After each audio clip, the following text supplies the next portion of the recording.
just ask them as you think about it. But we're going to focus on midterm rentals and any questions you have around that today. And then we'll also save time at the end if people just have other questions or things on mind or properties they're struggling with or any wins. So I feel like I'm going to pass it over to Keola. Keola, I'll probably ask questions. I don't know how you want us to do this. Yeah, no, we can definitely open it up for questions. I can kind of share with you what we're doing and our portfolio. So, you know, a couple of years ago, I started my rental portfolio. Just give you a little bio of me. I started it from Hawaii.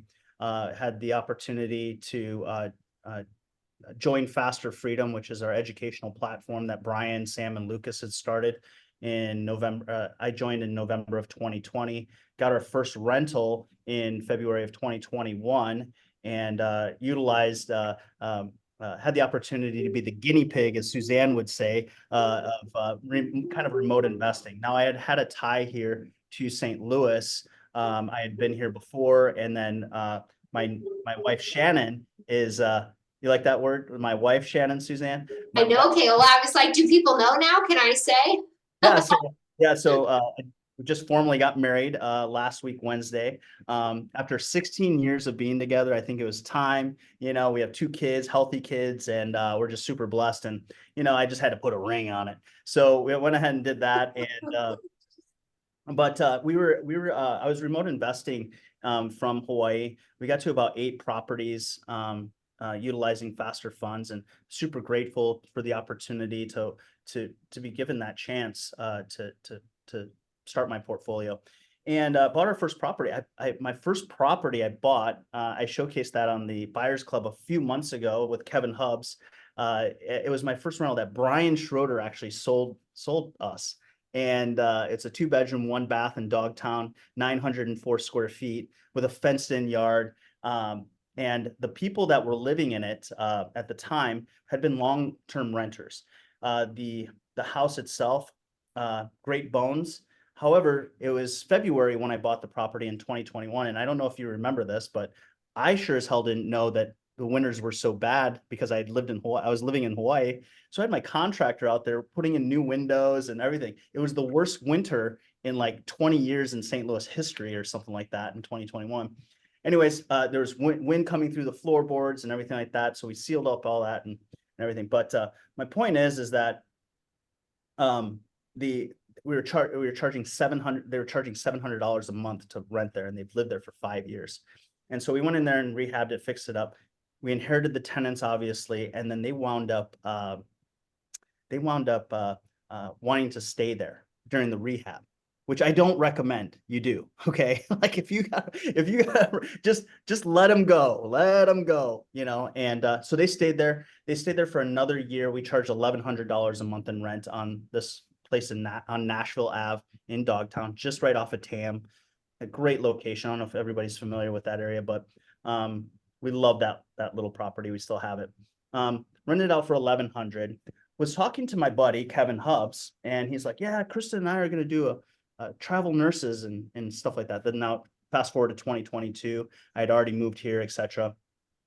And Kevin Hubbs said, "Kristen and I we're gonna do a midterm rental, a nurses rental." Kristen's a nurse herself, and it's like these nurses are all needing housing and good quality housing.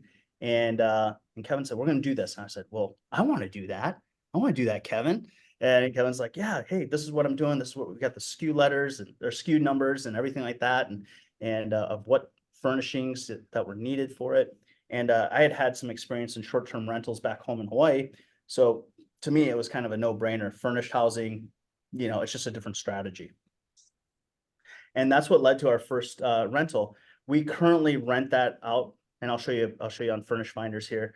We currently rent that out for $2,200 a month. Our interest rate is at 5%. So back in 2021, and it's coming due, I think, February or March of 2024. So I'm like, oh no, can we make the numbers you know, on the refi? And yeah, we'll make the numbers work, absolutely. Because hopefully the Fed gets busy and starts lowering rates quick. I hope so. I hope so. But you know what? One thing is that we bought the property for $77,000 in 2021, and we rehabbed it 18,000. We put our own rehab funds in. FasterFunds did the purchase price, and we left that rehab into our loan. So we have, that house is now worth about 165,000, 170,000. So we have that equity built into it. So we bought it at a deep enough discount that if the interest rate goes up, who cares, a little bit, we're not really too worried about it. So, but that was our first property, which was a long-term rental. And then we turned it into a midterm rental because had an awesome conversation with my buddy, Kevin, and Kevin's not showing his face, but it's got to just give him some kudos on that too. So, but yeah, that's how we got started in the midterm rental space. Kind of a brief overview. Currently we have 10 midterm rentals. Most of them are in the Dogtown area. We have 6 in Dogtown, and 3 are in Clifton. No, 7 in Dogtown and 3 in Clifton Heights. I can't remember, something like that, one of the other. And we like to keep our buy box really, really small. So, oh no, we have 2 in Clifton Heights and then 1 in Holly Hills. I forgot about that one. The one in Holly Hills, Carlsbad, which we just turned into a midterm rental, which is our largest midterm rental, which I will talk to you a little bit about that. So my buy box, and for all of you listening, if you're wanting to get into real estate investing, hey Clint, how you doing, buddy? If you want to get into real estate investing, it is so important to understand your buy box. You need to know what you're buying, where you're buying it. You need to know it in and out. Basically, you need to know the underwriting, which Emily Herndon is awesome at underwriting, and she will test you.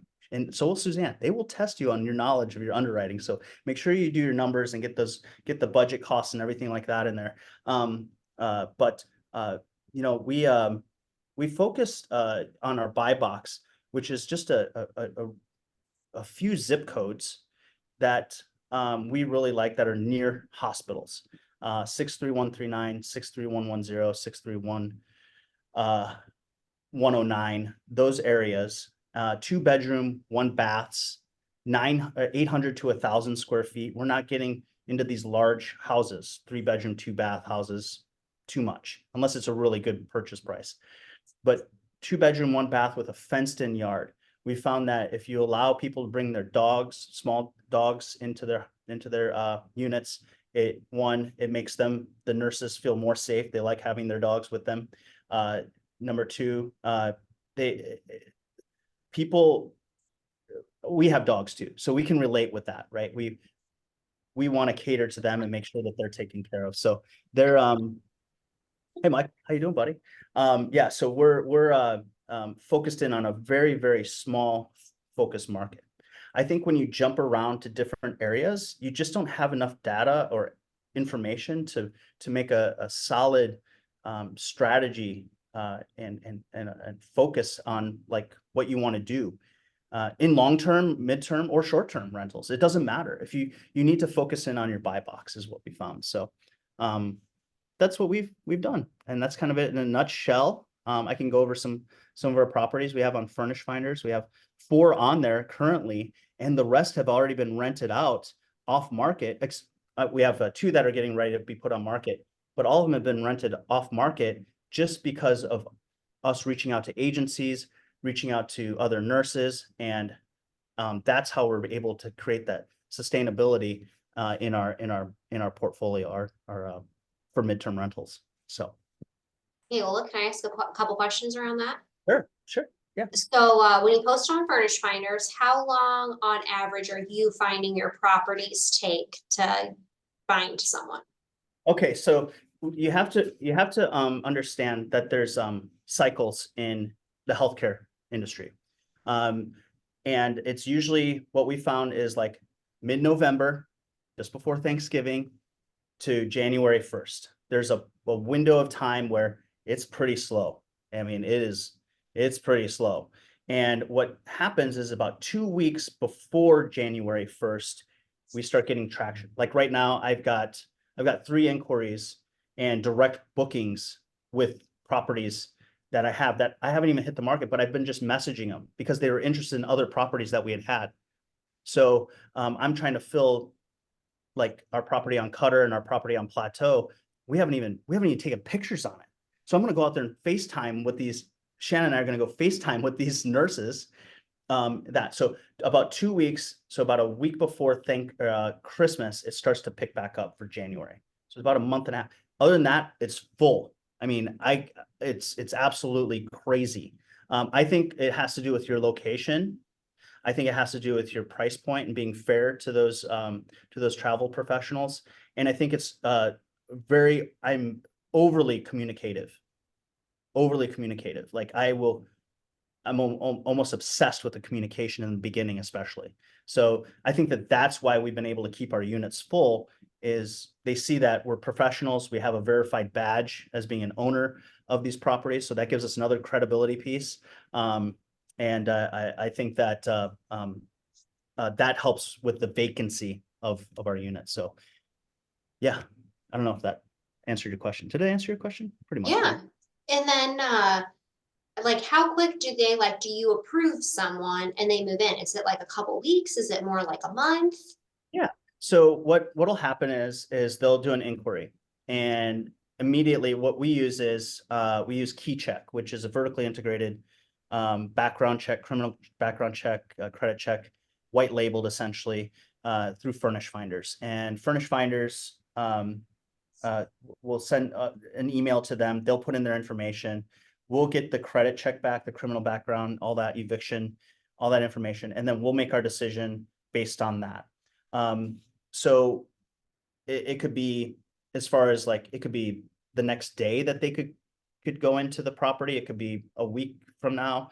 But most of what we found is that the best ones are already planning like about 2 weeks ahead of time.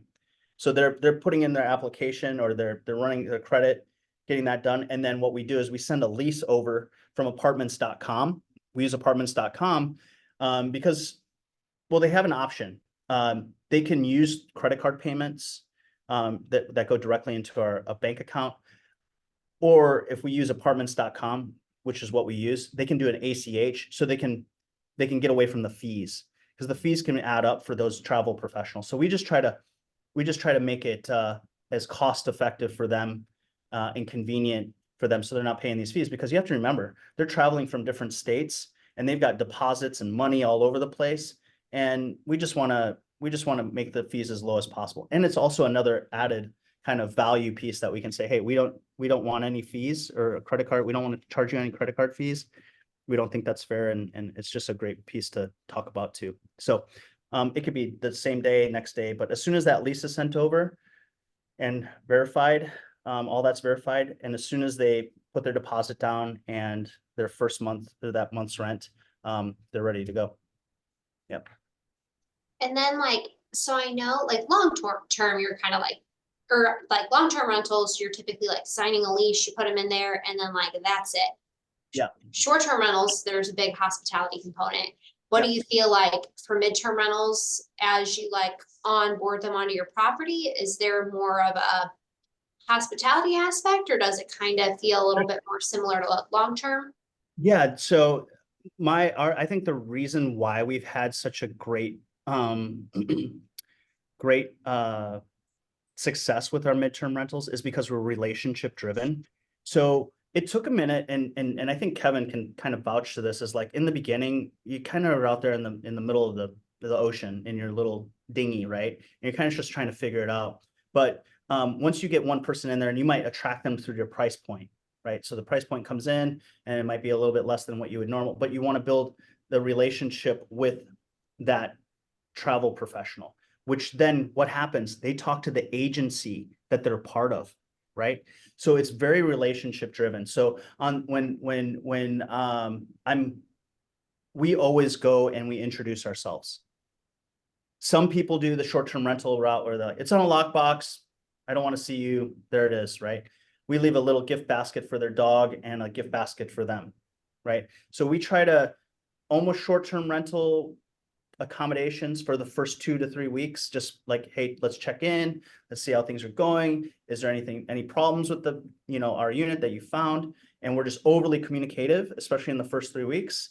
And then after that, it just kind of, from there, it's just maintaining, maybe just before, we like to do about 30 days out before their contract's up. We'll say, hey, are you guys looking to extend your contract? If so, you guys have first right of refusal. We'll just extend it for those days. As soon as the contract comes in, just send over the copy and you're good to go. And we just extend. We try to make it as easy for them as possible. But as far as like active, the first 3 weeks, we're just trying to build relationship. And the reason is twofold. One is to build friendship and trust with them to then hopefully earn a referral from their agency on the back end. Okay. Cool. Well, do you mind showing a couple pictures of some of your current properties that you have? Sure. Let me share screen.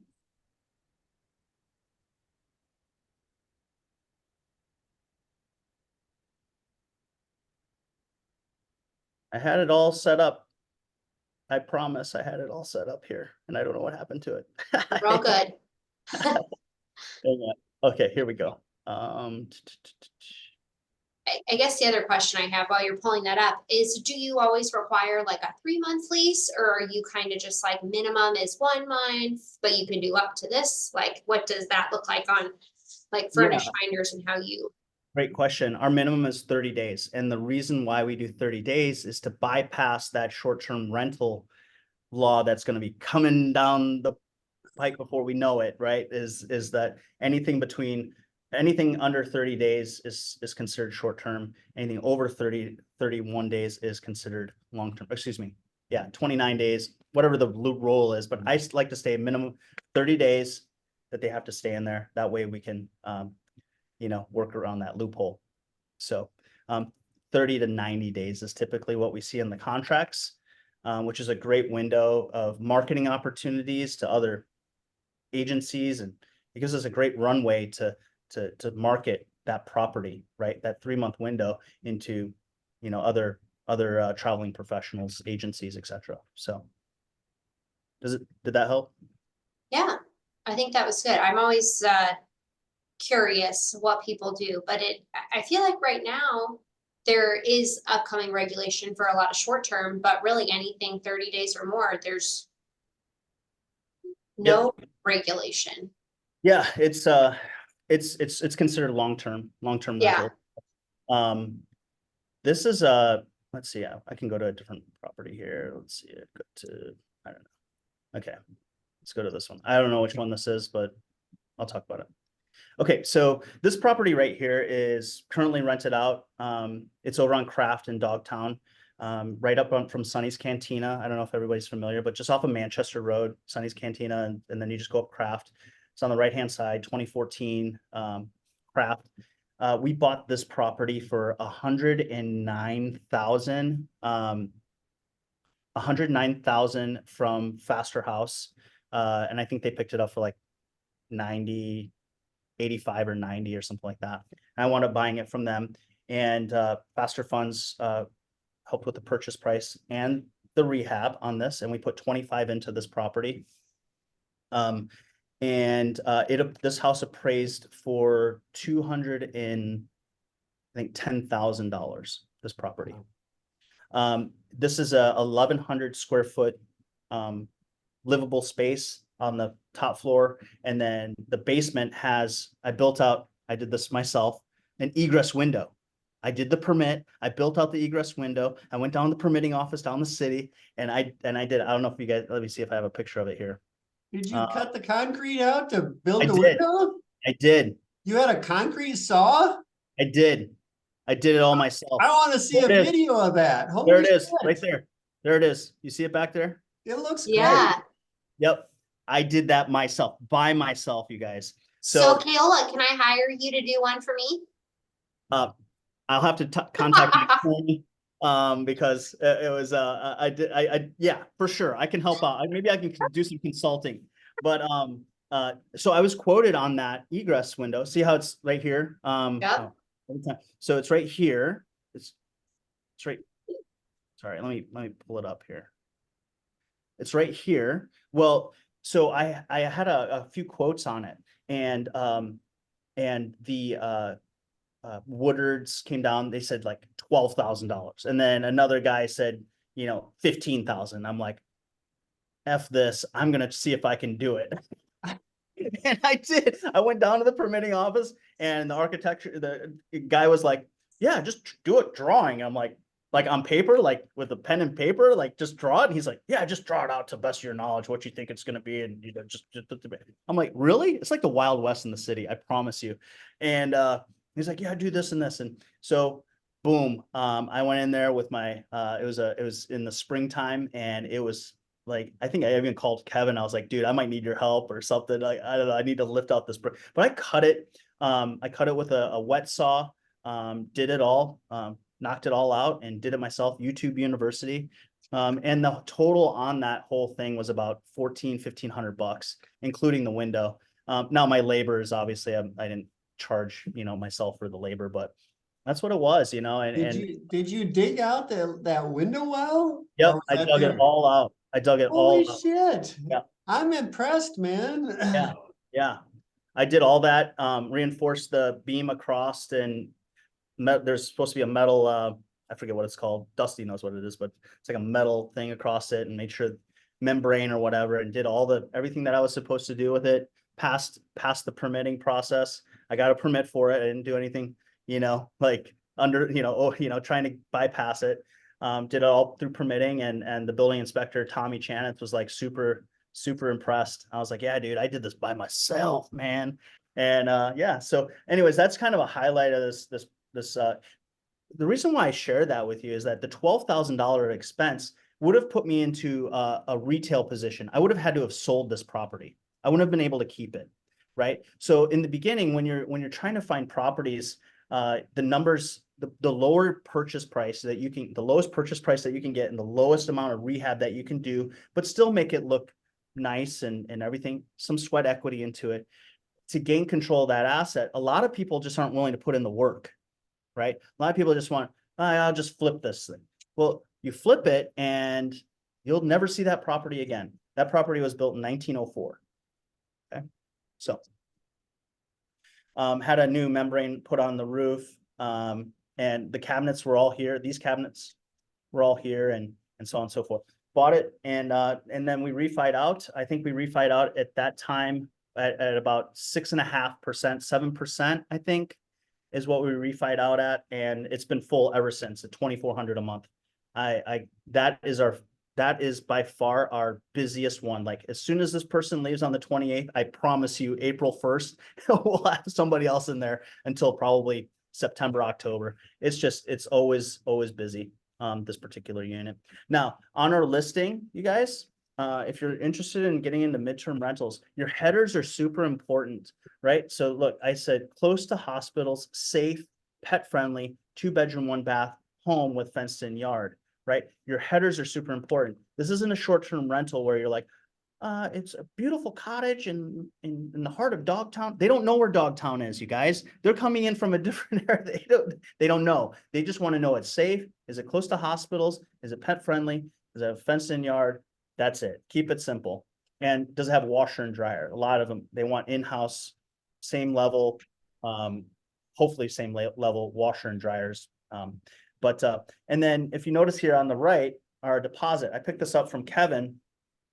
Kevin's, super knowledgeable in this and is probably more knowledgeable and has more experience in this than I do. And he should be up here speaking about this probably a little bit more in depth and probably will here in a few minutes. But our deposit is $1,000, but our rent is $2,400. Remember, you guys, like they are traveling from other places that they have deposits in other areas of the country and they're waiting to recapture that money. And, we want to work with them, right? We want to work with them, but we also have to protect our asset, right? So Kevin really gave me this knowledge of this, just charge them $1,000, make it refundable. That avatar is super secure as far as, because you're doing the background check and everything like that. And then pet deposit, make that non-refundable, make the cleaning fee, obviously $250 or higher, right?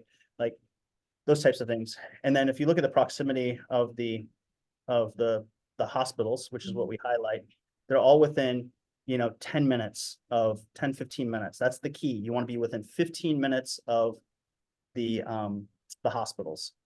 And then the badge right here, this verified owner badge is super important because one, it makes the avatar, your traveling professional, feel secure in, you know, what they're getting, that they're actually real people are behind this, not like a Craigslist ad where you don't know who's behind it. And the second thing is the verified owner, you actually get a 30% increase in traffic on leads.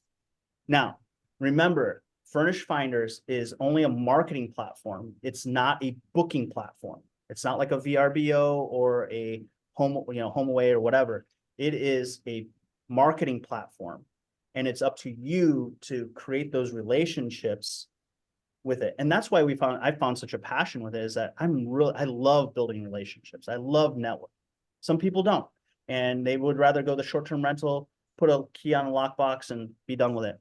For us, this is like the perfect amount of active type of income, that we still get eyes on our property.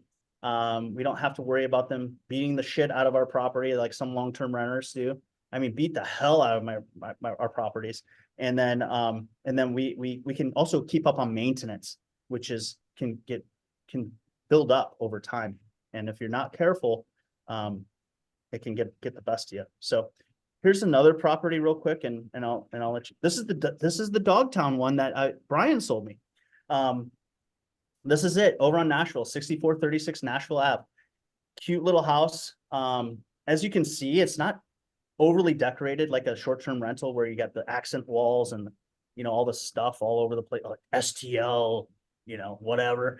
You know, it's a simple little house. It's comfortable. It has a home feeling to it. It's not, you know, I wouldn't say it's super special. It just looks like a nice house, a nice place to stay, nice place to live in. And we just got a tenant that signed the lease yesterday on this for until April 30th of this year. And they're excited about, guess what?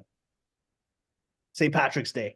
So they're like, we're staying all the way through St. Patrick's Day because your location's just amazing. I'm like, you could stay as long as you want. As a matter of fact, I might charge you a little more because I forgot about that. But no, they're staying there for $2,200 a month. I did have the rent at 24. We wound up bringing it down a little bit because, you know, we had a little bit of downtime. Cherish, the nurse that was in there before, she left last week, and I was just a little nervous. I shouldn't have done it. Kevin would be like, don't do it. Don't lower your price. But I did lower our price from 24 to 22. And that couple, great qualified couple, great communicators, decided that they wanted to take it. So I'm super stoked about it. So, and this one. Keola, can I ask you a question? Yeah, absolutely. So how many of your tenants are finding you versus you finding them? What do you think the range is there? So,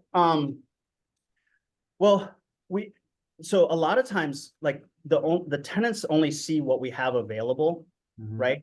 And there might be an interest in our property, or they might sense a direct message. And like, hey, do you have anything else? We see that you have 4 other properties. Are you interested in, or do you have any other interests? So we get a lot of, like, I just got 3, one from a lady named Jackie, another lady from, there was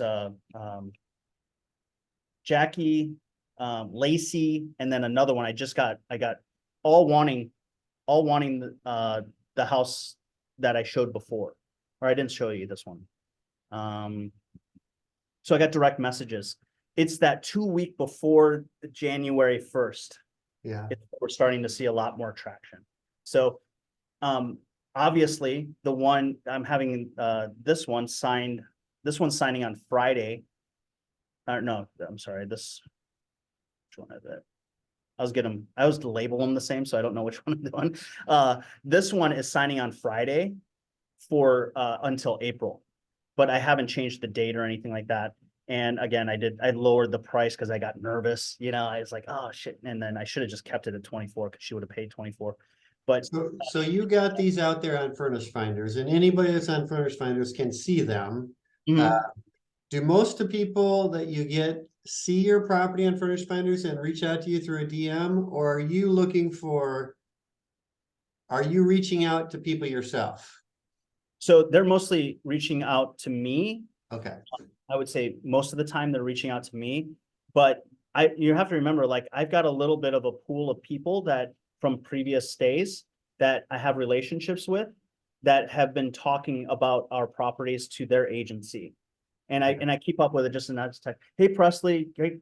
Thank you so much for staying with us. If you have anyone in your agency that you would recommend that would like a place to stay, could you just, would you mind? And I know I talk to them on a personal level, right? So I'm leveraging that to hopefully gain a referral from them so that I don't have to use furnish finders in the future. I could just be all referral based. That would be optimal, but obviously, And yeah. the agencies are those people that just work with traveling nurses, or what is a typical agency like? Yeah, so an agency works with nurses, traveling recruiters, and the recruiters are working with the travel nurses. Yeah. So it's all like it's a collaboration of people and things. And really, the agencies and recruiters want to know that their employees and their staff are safe. Mhm. And I think that's like the biggest selling point is that all of our properties are strategically located to where it's safe. Also, another thing that we do on our and I'll stop sharing. Another thing that we do on our properties is we do what Dusty does. Dusty has the SWAT team come in and do training. Well, guess what that does for the neighborhood, right? They're like, what the heck's going on? Holy cow, they probably drug bust or whatever. And then they put the training signs out front of the house and they're like, oh, they're going through training. And what that does is it shows a presence of police activity and the neighbors love it. And so that in and of itself is like, hey, you better not act up. We got the police on our side, so. So, but yeah, that's it. I don't know. I don't have any, you guys have any questions at all? I could talk about this stuff all day. And Kevin, you probably chime in, buddy. I mean, you know about this, and your CEO back there could probably talk more about this than anybody, Kevin. Yeah, he's been screaming a lot, so that's why I was off screen. But no, I just want to listen to you. You're crushing it, killing it, giving good information. So love it. Thanks, buddy. Appreciate you. You guys have any questions at all? When people move out, how quick, long-term rentals, you dread the turnover. Are these pretty quick and easy, or do you kind of walk the property a few days before to see if you're gonna need to do anything? Unbelievably clean. I mean, unreal. And I can show you a message of what this one of our ladies did, Christina. She's like, here, I'll read the message for you, okay? Because I think you'll get a kick out of it. This was the conversation. Hey, the lockbox won't open. I have to leave for my flight. I will leave the bottom lock and hide the key under the sofa cushion. I'm like, perfect. She goes, I washed everything, I folded it, and the gray bedspread is on the dryer. The only thing that needs to be washed is in the house is 2 towels and a kitchen rug. I left those in the basement next to the washer. Okay, this is the communication that's happening. Now, I set the tone on the front of the expectation. I want the communication to happen. I want you to tell me if something's going on in my property or something needs to be addressed. So anyways, the fire alarm needs a new battery. She even said that in there, like this whole text message stream of like updates. And then this is the funniest part. She goes, there was a little meat juice that leaked in the fridge drawer. I tried to get it all, but it needs a small brush or toothbrush to get under the track that holds the drawer in place. Okay, this is the type of avatar we're talking about. You know what I mean? Like they are respectful. Their credit is excellent. They have plenty of money. They just want a place that's safe and they want to have a relationship. However short it is, they want to make sure that they are heard. And because I've heard Christina, the previous place they stayed, said the landlord, the host never talked to them, never addressed any of their concerns. It would be a day and a half before they even heard anything from them. We are immediately we're very responsive, and they are paying a premium, and so they do get our attention. And so as far as the turns go, Suzanne, it's very minimal. Yeah. And do you have to, do you have to worry about anything, any kind of special occupancy or anything like that every time you have a turn? Or No, because you're in the so city, no one really, and no one's in school districts, no one cares? yeah, is this recorded? No, I'm just kidding. Okay, blurb this out, but now I know we're live streaming or whatever, but so all of the utilities, and I'll just let you guys this up to your imagination, to your own imagination, all the utilities are in our name. Yeah. Okay. So what signals the occupancy change is people's utilities getting changed over. That makes sense. It's always staying in yours. You're covering all utilities, so. Yeah. Cool. What other questions do people have? I feel like I have all the questions, but what other questions do people have? You mentioned you have one in Holly Hills now. I'm curious how that's going because I have some properties over closer to that area, and I've always been a little curious if it works over there. Yeah, it's a challenge because it's a large house. So remember I talked about my buy box being a 2-bedroom, 1-bath. So this is a 4-bedroom, 2-bath.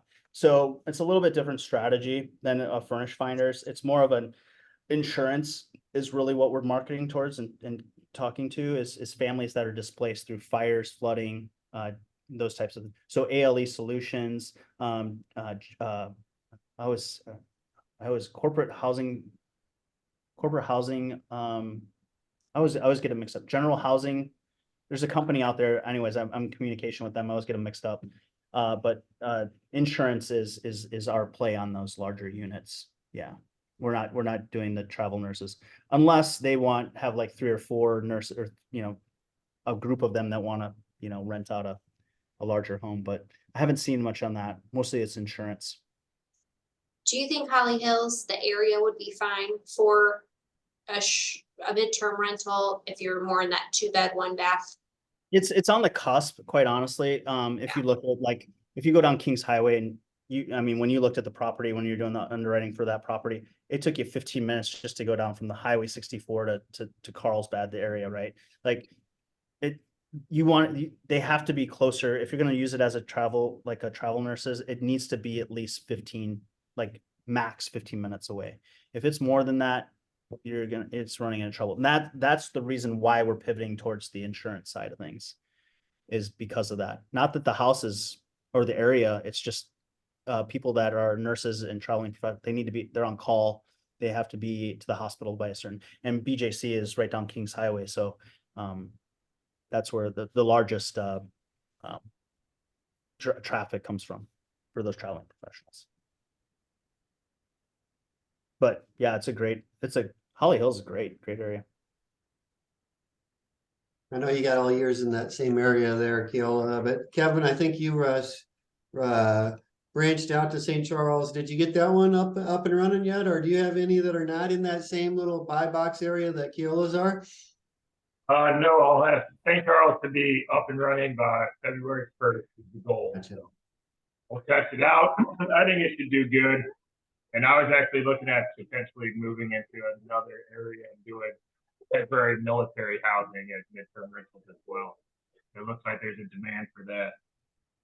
So I could type in a chat box a bunch of different websites that you guys can post your midterms to. I got probably like 10 different websites that work pretty well. And the other thing that we're working on, and I know Kevin and I, we need to go smoke a cigar, and Brian or anybody on the call is more than welcome to join us, but we need to get our website together so that we can share the agency with the agencies, our power pack of midterm rentals, so they have a really a push, like just a really turnkey option to choose us as midterm rental providers. So basically, starting a website, Kevin, myself, and a few of us that have been vetted as, the level of professionalism, professional pictures, etc. There's going to be some attributes that are going to be in alignment, like valued, service-based, having a website that will be a turnkey option for those agencies to refer their nurses to, versus furnished finders or these other websites. It's just a sea of, like, I don't know, right? Let's work on creating those relationships with those agencies by giving the credibility piece of that website directly to them. Yeah, so we're working on that too. Very good. Which was Kevin's idea, and I'm giving him the credit.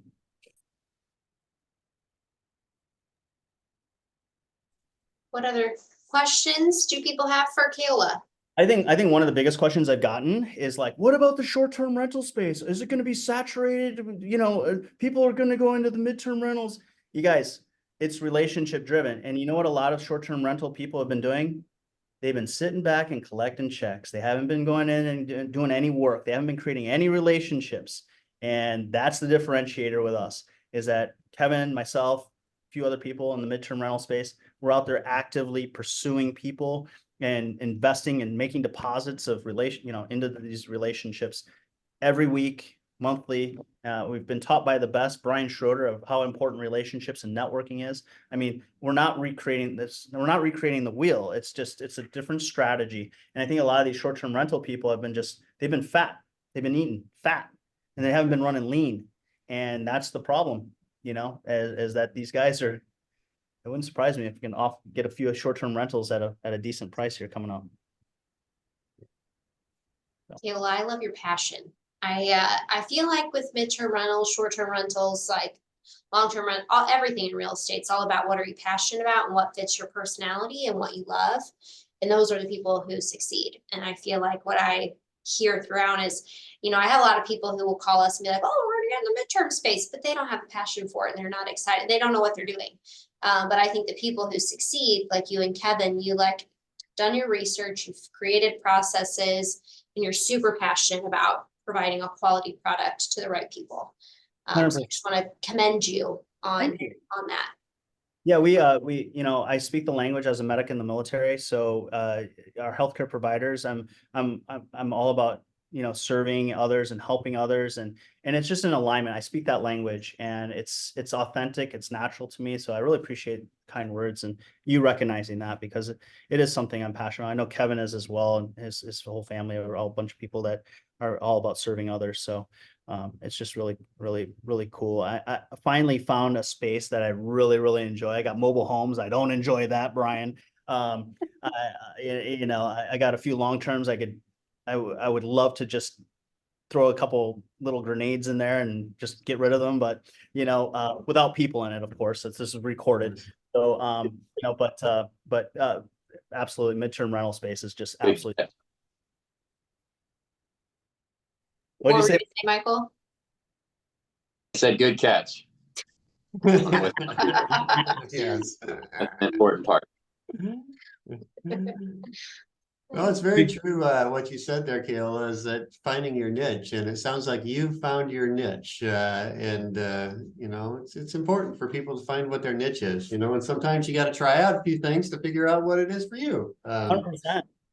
I think really on the horizon is midterm rentals, and I know this is the topic we're talking about, but I honestly really want to start to explore. I'm in the exploring phase of senior housing. I think there's going to be a huge need for it, and we're between now and 2030, there's baby boomers and people are retiring, they're downsizing, they need housing.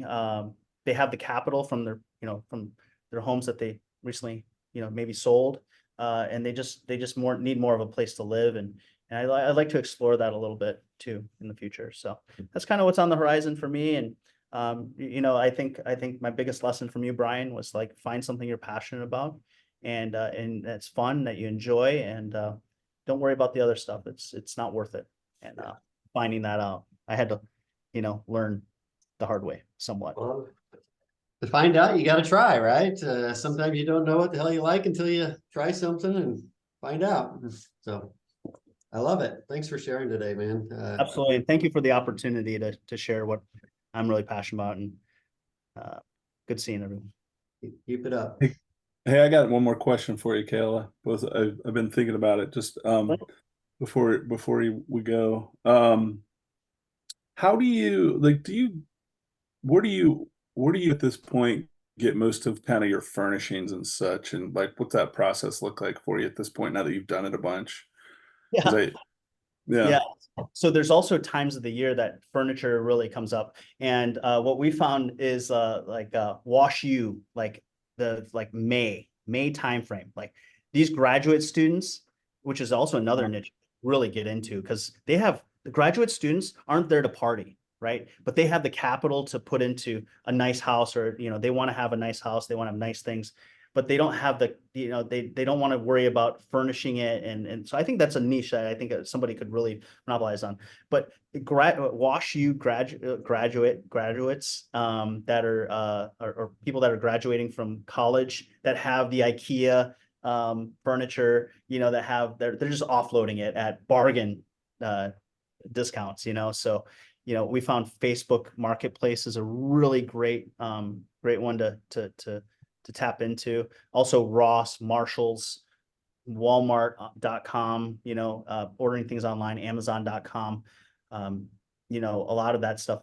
We're not buying super high end, because if a dog decides to tear into my couch and I paid $300 for it, I'll just take it out of their deposit and figure out another couch. And it's not like I spent $5,000 on a Lovesac couch, or $10,000 on a Lovesac couch, so it's totally different. I'm not like, it's functional, and it's functional furniture that is, that's looks nice, but not overly expensive. So Makes sense. Cool. I try to keep everything between $3.50 to $5 a square foot is like that's our budget. We try to, like, Shannon is the most, I don't know, creative. She can find deals out of thin air. I'm just like, how do you do it? Oh, you're on Facebook all the time. That's why. Yeah. So she's always out there finding deals and that. And then I'm the one with the 2016 Nissan minivan picking up those items. Oh yeah. It's an awesome looking minivan too. And you look good in it. Thank you. I've had my hat on backwards sometimes. I look fresh. Fresh. Hey, Kevin drives the minivan too. So hey, you guys want to be successful in midterm rentals? Get yourself a minivan. Do not tell Brad that. He'll be like, yes, no minivan for me. So that's the furniture part, Clint, that we found has worked for us. So we're not out buying new stuff. We're buying. No, thanks. That's super helpful. Yeah. Cool. Remember, it's a different avatar than short-term rental. I mean, Chris Fillingham, who runs an awesome short-term rental portfolio, he's spending $7,500,000 to furnish his houses, right? We're not doing that. We're doing $3,500 to $5,000, like max. So it's totally different strategy. Any other thoughts for Keola before we wrap that part up? Yeah. What's your average cash flow per house at this point? Is it as good as they say? Yeah. So I've been really blessed, man. I found some deals on the MLS that I've negotiated down. Investors needed, attention investors. And I've like a house over on Southwest that we just purchased. You guys, FasterFunds helped us with the purchase price and the rehab costs on it. We bought it at such a deep discount, 60 grand in like Southwest Gardens, just next to the hill. Great location, but hoarder situation, right? In an odd house. In an odd house. It's an oddball house. It's nothing you could retail. Okay. So, and so I play that into my negotiating side. So you have to buy these houses deep enough, right, to where the interest rate really doesn't matter, because the market rent is bonus. Like it exceeds it, right? So it really performs on its own. And I'm not out buying turnkey properties. I'm not buying, the high interest rates, because there's no, equity or upside on that. So I'm really selective on our properties as far as that goes. I'm very disciplined in my buy box. I don't jump around to, here, like I'll do some in Dogtown, then I'll be in St. Charles, and then I'll Union, Missouri, and then Washington, Missouri, because I have an idea. No, it's none of that. I learned very early on from FasterFunds Lending. Identify your buy box, become an expert in your area, and stay disciplined. Do not deviate from it. And that's all I've done. I'm not special. So it's buying it deep. And because I'm very specific about my buy box, Michael, wholesalers know. Like I got a call from, I don't know, St. Louis Discounted Houses or whatever. They text me. It's like, hey dude, I know you're in the 63139 area. Are you interested in this house on Reber? I can't sell it. I'm like, why the hell can't you sell it, man? Why do I want to buy it? You know what I mean? But you know, I'm known to be Kevin's also known to be the buyers in those certain buy boxes. That gives us negotiating power because we have the knowledge and the information to make decisions quickly, right? Because we know it. And that's what's really helped us to buy it and keep those almost. What's the answer to his question? He asked, what is it cash flow? What is your average cash flow? So from our obviously at 5% on our the first property I showed you that Brian sold me, we're at about $1,000 a month on that one. $1,000 a month. That's crazy. But you have to remember, I bought it for 77. I left 18 into it. It's $170,000 is what. What's your worst cash flowing deal? Probably Carlsbad. So what do you do on that one roughly? About $150. Okay, so anywhere from 150 to $1,000. Yeah. Is it average maybe 500 or 600 or? So it's we're averaging about 500 to 700 across our properties. Yeah. Well, if you do that and you do 10 of them, that's an income, you know? People live off of that. It's decent, but it's the discipline behind it. Yeah. That you have to have. You can't get your feelings involved about, you just can't. You just got to do the numbers. If the numbers make sense, then move forward. If not, don't do it. Yeah, I appreciate you emphasizing that too, because that is important. So I appreciate you emphasizing that. Sorry, I went around on the answer. Yeah, 150 to 1,000 between that, but averaging about 500 to 700 on the properties. In refis, I have another question I thought of that I get a lot. When you go to refi it, a lot of people will show that lease, but sometimes the banks will use that number for their, debt service coverage ratio, sometimes not. Do you have any tips there? Or how do you kind of calculate? Yeah, so the appraiser that we use Lindell because they have an appetite for properties in the city, which I would use Michael, but his appetite's not for the city, and that's okay. And we love Michael and his team over there. The appraiser is really going to kind of do their due diligence on like the market rent for those areas. And Dogtown, primarily where we're focused, long-term rentals are going $1,700 to $1,900 a month in those areas, for a 2.1 to 3.2, right? So it can vary. So the rents there are solid. So for us to say, hey, you know what, we're at a $2,200 to $2,300 a month. It's nothing. It's not like, well, it's on a radar, like this doesn't make sense. It shows it through, and they can look up Zillow and they find Rentometer and all that other stuff. So, hey, Michael, can we get a banker's perspective on this? So, Keola brings you a property and it, let's say the appraiser says market rent's 1,600 and Zillow says it's 1,600 and Keola brings you a lease for 2,200. What do you as a banker do? On new ones, basically exactly what he said. You'll find the market long-term rent, and that's the number we're going to go off of. But if you bring me one that you've been working on for a year or two and you have proven income, that's a business at that point. We're proven income. And that's what we found with like Lindell is that we've already have concept.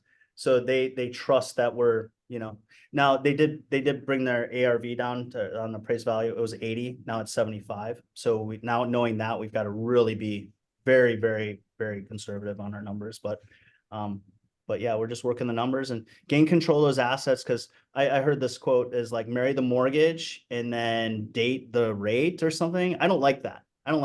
Marry the mortgage, renew your vows with the rate. I like that one.